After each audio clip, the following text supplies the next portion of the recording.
पहली बार न्यूज 18 आपके समक्ष लेके आ रहा है देश के गृह मंत्री अमित शाह के साथ बिताए हुए 14 घंटे। और इस समय हम पहुंच चुके हैं संबलपुर झारसुगुड़ा से और गृह मंत्री अमित शाह धर्मेंद्र प्रधान की सभा में यहां से जाएंगे और एक मंदिर के भी दर्शन करेंगे।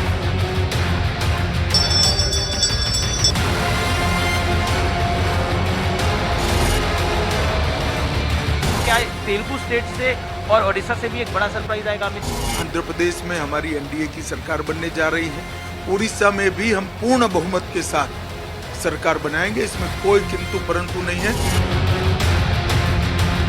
क्या आपको लगता है संदेश खली एक बड़ा टर्निंग पॉइंट रहा बंगाल के इलेक्शन का? एक महिला मुख्यमंत्री के नाक के नीचे सालों तक धर्म के आधार पर महिलाओं का शोषण होता रहा, इससे ज्यादा शर्मनाक बात कोई हो ही नहीं सकती। नमस्कार व्यूअर्स, मैं हूं अमीश देवगन और आज इस समय मैं मौजूद हूं ग्राउंड जीरो पर और मैं मौजूद हूं ओडिशा में और ओडिशा से हम जाएंगे पश्चिम बंगाल की तरफ। यानी कुल मिलाकर आज का पूरा दिन ग्राउंड जीरो पर मैं रहूंगा। लेकिन आज मेरे साथ कौन रहेगा ग्राउंड जीरो पर? इस चुनाव में पहली बार न्यूज 18 आपके समक्ष लेके आ रहा है देश के गृह मंत्री अमित शाह के साथ बिताए हुए 14 घंटे। जानने और समझने की कोशिश करेंगे कि उनकी चुनावी रणनीति क्या है, उनकी चुनावी रणनीति क्या है और क्यों उन्हें लगता है कि बीजेपी का नंबर इस बार 300 के पार यानी 350 के इर्द गिर्द हो सकता है, या फिर 5 चरण के चुनाव के बाद उन्होंने अपने एस्टिमेट को कुछ कम या फिर बढ़ाया है। तो आज पूरा दिन गृह मंत्री अमित शाह के साथ हम बिताएंगे ओडिशा से लेकर बंगाल तक और फिर उनके साथ विस्तार से बातचीत भी करेंगे। तो आज का ये कार्यक्रम, आज का ये एडिशन वोट पथ का बहुत बहुत इंपॉर्टेंट है न्यूज 18 पर।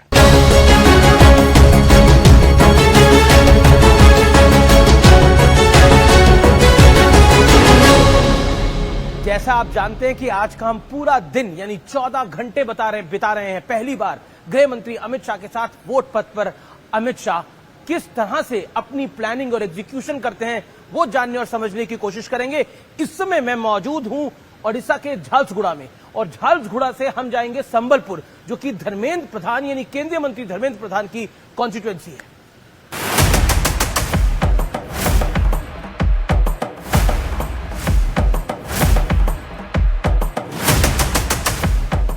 आज हम पूरा दिन बिता रहे हैं गृह मंत्री अमित शाह के साथ हम वोट पथ में और अब हम झारसुगुड़ा से चलेंगे संबलपुर की तरफ।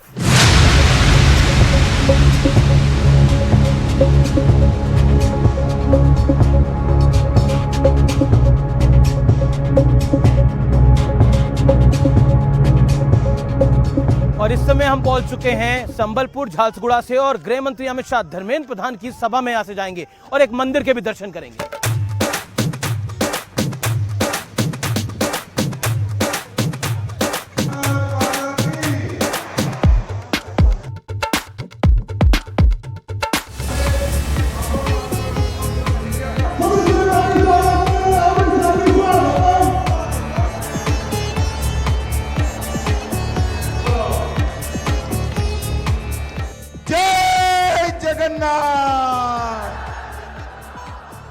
देश भर के मतदाताओं के लिए सिर्फ 400 पार का लक्ष्य है। व्यूअर्स, जैसे आप जानते हैं आज हम 14 घंटे बिता रहे हैं गृह मंत्री अमित शाह के साथ। हम पहुंच गए संबलपुर, क्योंकि केंद्रीय मंत्री धर्मेंद्र प्रधान की कॉन्स्टिट्यूएंसी है और गृह मंत्री अमित शाह ने अपने भाषण की शुरुआत प्रभु जगन्नाथ को प्रणाम करके और साथ ही साथ जय श्री राम के नारे के साथ करी है। गृह मंत्री अमित शाह यहाँ पर कह रहे हैं कि 5 चरण में नरेंद्र मोदी 310 पार कर चुके हैं। अयोध्या में राम मंदिर बनना चाहिए था या नहीं बनना चाहिए? भाजपा सरकार बनाओगे? जय श्री राम, जय जय श्री राम।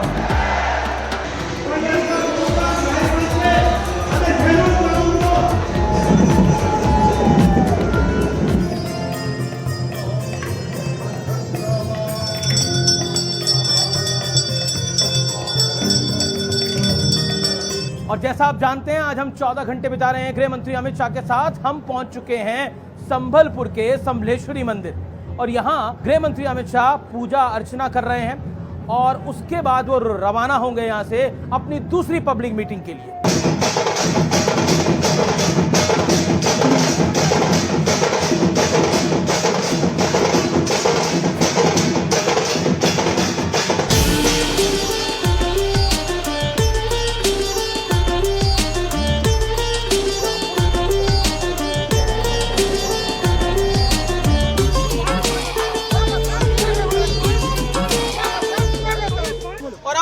हम पहुंच चुके हैं क्योजर में, जहां पर अमित शाह एक और जनसभा को संबोधित करेंगे। आज हम 14 घंटे यानी पूरा दिन बिता रहे हैं गृह मंत्री अमित शाह के साथ।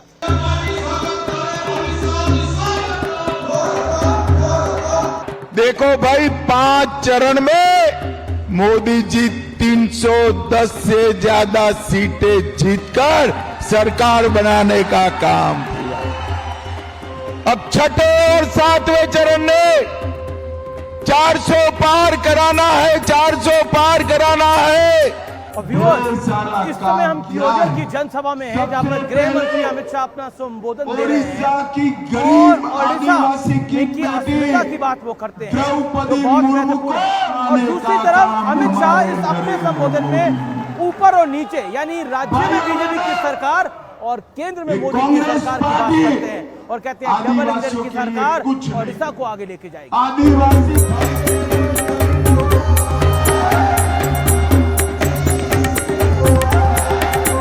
तो आज हमने दौरा किया क्योजर का गृह मंत्री अमित शाह के साथ। अमित शाह ने यहाँ पे एक जनसभा को संबोधित किया और अब चलते हैं उनके अगले पड़ाव।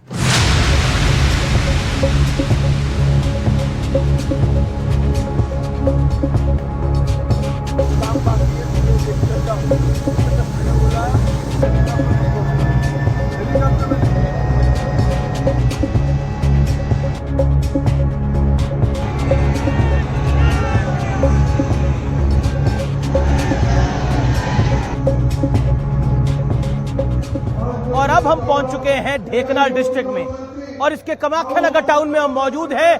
चिलचिलाती धूप में दोपहर 3:30 बजे आप हुजूम देखिए पब्लिक का। ये गृह मंत्री अमित शाह की जनसभा के लिए है। लोग छतों पे भी हैं और उसके साथ साथ आप देख सकते हैं 3 से 4 पंडाल जो हैं वो भरे हुए हैं।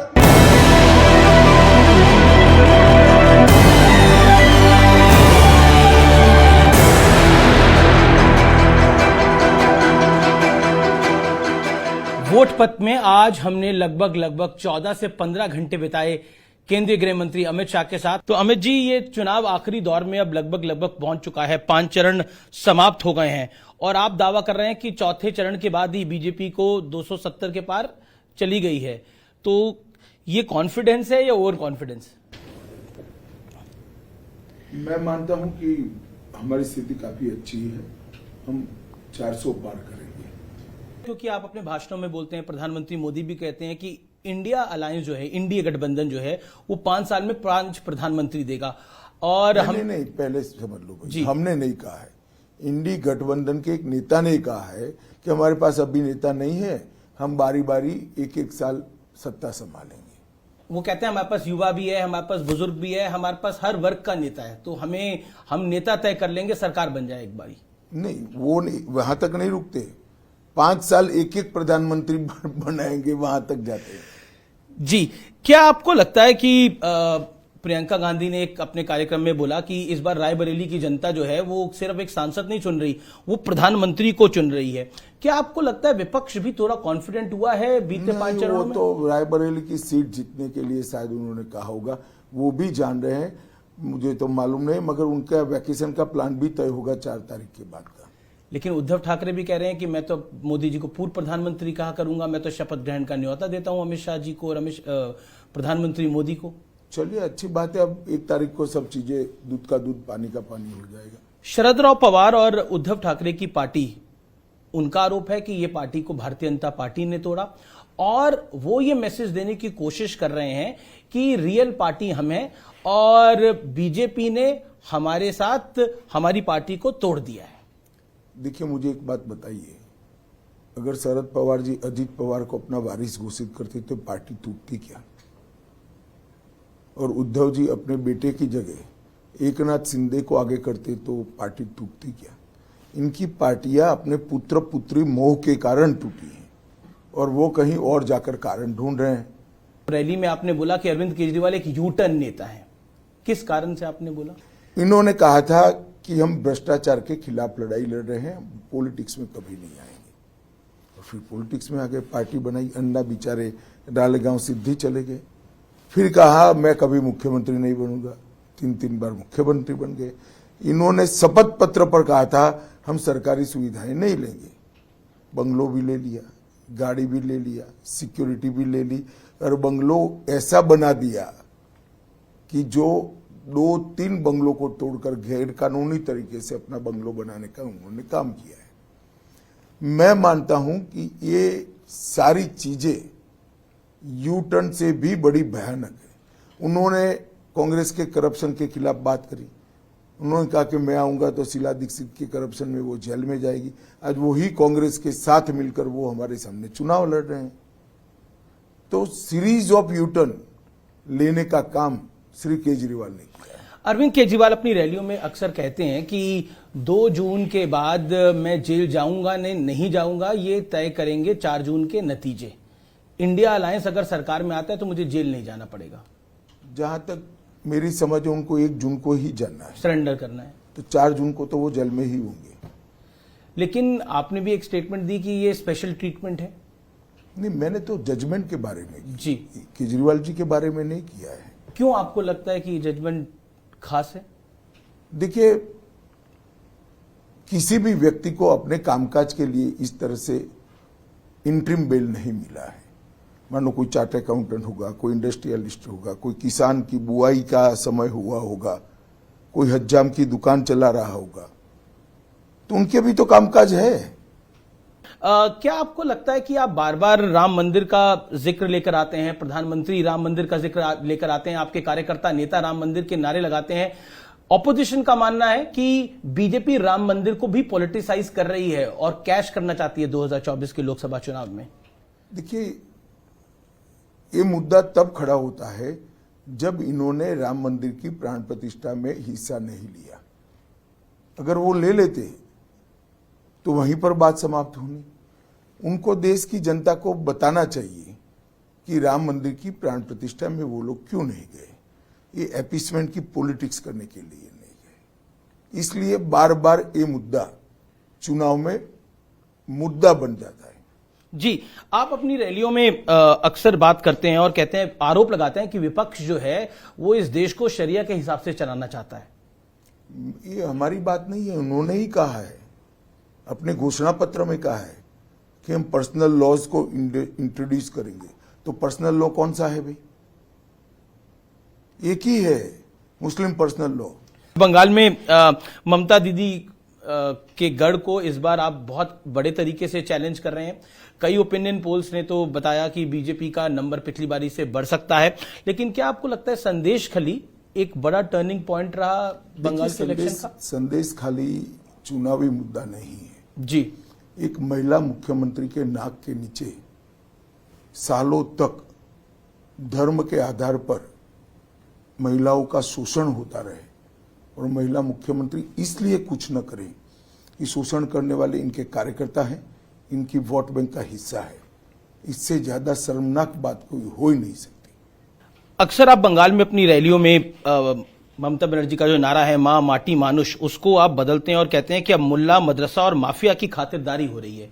क्यों? एक बंगाल के युवा ने मुझे भेजा था जी, मेरे पास व्हाट्सएप मैंने सेव कर रखा है जी। तो ये तो जनता की फीलिंग है। क्या आपको लगता है कि सीए के नाम पर, क्योंकि आप देश की गृह मंत्री भी है, सीए के नाम पर इस देश के एक बड़े तबके को, अल्पसंख्यकों को डराया जा रहा है? बंगाल में कहा जा रहा है कि अमित शाह अगर जीत गया, यानी बंगाल में अगर भारतीय जनता पार्टी जीत गई तो सीए लागू होगा और चुन चुन के निकाला जाएगा। सीए वैसे भी लागू होगा और सीए किसी को निकालने का कानून है ही नहीं। सीए भारत सरकार का कानून है, देश की संसद ने पारित किया है और पूरे देश में वो अप्लाई हो रहा है। कश्मीर में भारतीय नरेंद्र मोदी की सरकार ने बहुत काम किया है और इस बार बम्पर वोटिंग भी हुई है। इसको आप किस ढंग से देखते हैं? क्या ये वर्ल्ड को, अराउंड द ग्लोब भी एक बड़ा स्ट्रांग मैसेज है भारत की तरफ से? निश्चित रूप से है। देखिए, जो लोग आजादी की बात करते थे, जो लोग अलग संविधान की मांग करते थे, जी वो लोग आज भारतीय संविधान के तहत जो चुनाव हो रहा है उसका हिस्सा बने हैं और स्वागत योग्य है। और घाटी की जनता ने भी बढ़ चढ़कर वोटिंग की है, सारे रिकॉर्ड टूटे हैं। पिछले कई सालों के 33 सालों में सबसे ज्यादा वोटिंग अब हुई है, तो मैं मानता हूं ये बहुत अच्छी बात है, कश्मीर के लिए भी अच्छी है, देश के लिए भी अच्छी। जी बार बार आप एक मुद्दा उठाते हैं अपनी रैली में पीओके का। पीओके को आप कहते हैं ये भारत का हिस्सा है, क्या आप इसको पॉलिटिकल इशू बनाना चाहते हैं? 2024 के चुनाव का बना दिया है आपने? अरे पॉलिटिकल इश्यू नहीं है। आप क्या मानते हो पीओके भारत का हिस्सा नहीं है? भारत का ही है। वही ये भारत की संसद का प्रस्ताव है कि पाक ऑक्यूपाई कश्मीर भारत का हिस्सा है। इसमें पॉलिटिकल क्या है? कुछ पॉलिटिकल नहीं है, ये हमारा देश का स्टैंड है। आप भी तो कह रहे हो पीओके भारत का हिस्सा है, क्योंकि तो वही तो मैं कह रहा हूं। लेकिन चुनावी रैली में इसका जिक्र करना, तो इसमें क्या है? सत्य चुनावी रैली में नहीं बोला जाता क्या? असत्य ही बोला जाता है।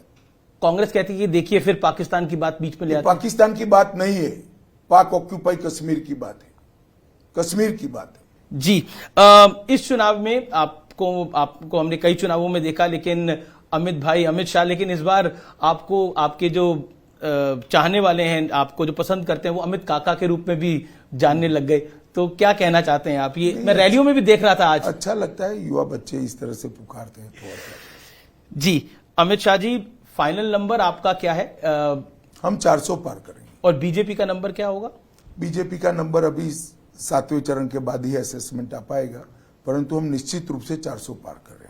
अमित शाह जी, आपने हमें अपना वक्त दिया, आज पूरा दिन हमने आपके साथ बिताया, इसके लिए आपका बहुत बहुत धन्यवाद। और उम्मीद करते हैं कि लोकतंत्र के इस महापर्व में आपको कामयाबी मिले।